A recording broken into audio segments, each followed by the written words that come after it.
Hindi lahat ng tao ay ipinapakita ang kanilang tunay na pagkatao. Minsan ang taong inaakala mong mahina ay siya palang may taglay na walang halaga at walang pag-asa, dangal at kayamanang hindi kayang pantayan ng kahit sino. Ito ang kwento ni Elena, isang dalagang madalas pagtawanan at malitin ng kanyang mga kaklase dahil lumaki siyang walang ina. Ngunit ang hindi nila alam, si Elena pala ay isang tunay na prinsesa na piniling mamuhay bilang isang ordinaryong estudyante. Magandang araw mga kaibigan, isang inspiring story ang nais kong ibahagi sa inyo na sana ay magbigay kilig at inspirasyon sa bawat isa. Pero bago tayo magpatuloy, kung bago ka pa lamang sa aking channel, ay paki-like po ng ating video, pa-click din ng subscribe button, gayon din ang bell icon para lagi kayong updated sa mga parating ko pang uploads. Sa loob ng silid-aralan, tawa ng tawa ang grupo ni Amanda, ang pinakamayabang at pinakasikat na estudyante. Nakasandal ito sa upuan habang tinitingnan si Elena na nakayuko sa kanyang mesa. "Wala ka talagang silbi, Elena," sigaw ni Amanda. "Kaya ka iniwan ng nanay mo kasi wala siyang nakitang mabuti sa'yo." Sumabay na wika ng barkada niya. "Tama, kung may nanay ka, baka hindi ka mukhang pulubi." Dagdag pa ni Carlo, na mas kilala sa pagiging sunod-sunuran kay Amanda. Naramdaman ni Elena ang pangingilid ng luha sa kanyang mata, ngunit pinili niyang huwag umiyak. Sa halip na payuko na lang siya, pilit na pinapalakas ang loob. "Hoy, ano, hindi ka ba lalaban?" tukso pa ni Amanda. Ngunit bago pa makasagot si Elena, dumating si Ma'am Mendez. "Ano na naman ito?" "Amanda! Carlo!"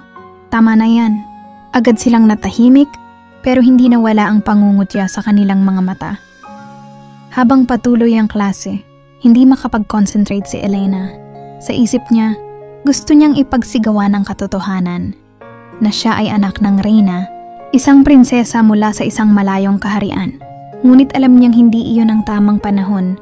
Pinili niyang manahimik dahil alam niya, hindi dapat gamitin ang kanyang titulo para lang makuha ang respeto ng iba.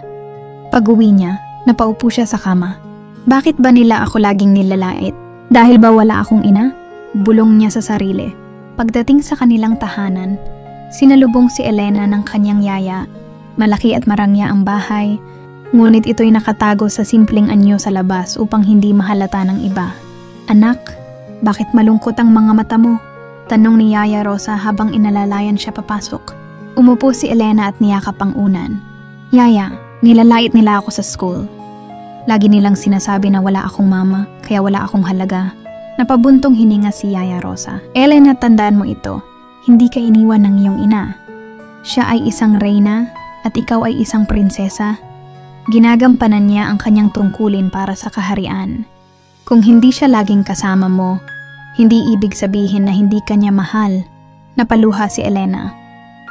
"Pero Yaya, bakit hindi ko na lang sabihin ang totoo para tumigil na sila sa panglalait?" Umiling si Yaya. "Anak, hindi lahat ng laban ay kailangang ipakita ang titulo o kayamanan mo.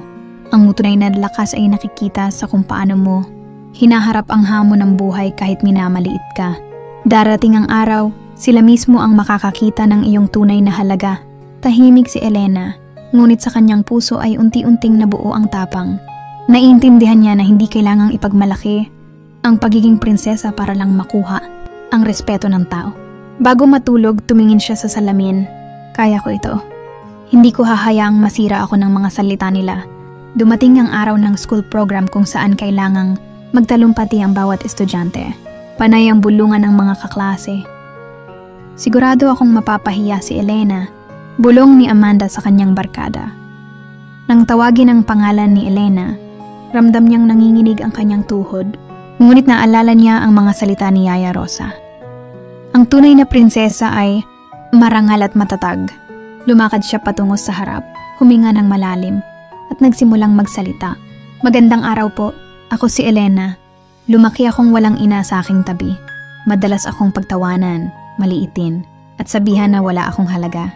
Pero natutunan ko, hindi kahinaan ang mawalan ng isang bagay. Sa halip, ito ang nagtuturo sa atin na maging mas matibay at mas mabuti." Tahimik ang buong silid. Walang tumawa, walang nagbiro, nagpatuloy siya. "Kaya sana, bago tayo manghusga, isipin natin na bawat isa ay may pinagdadaanan. Kung hindi natin kayang magbigay ng tulong, Sana magbigay tayo ng respeto.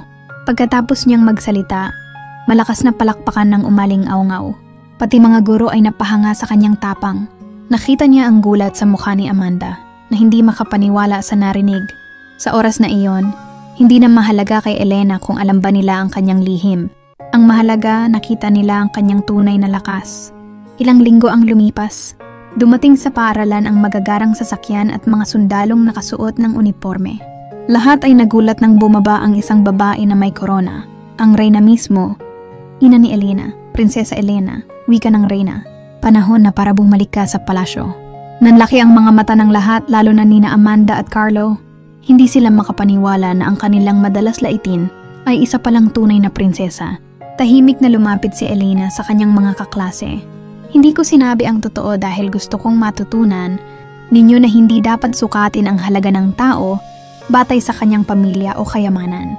Ang respeto ay nararapat sa lahat, mayaman man o mahirap. Namula si Amanda at halos maiyak. Elena, patawarin mo ako. Masyado akong naging mapanghusga. Hindi ko naisip na nakakasakit na pala ako.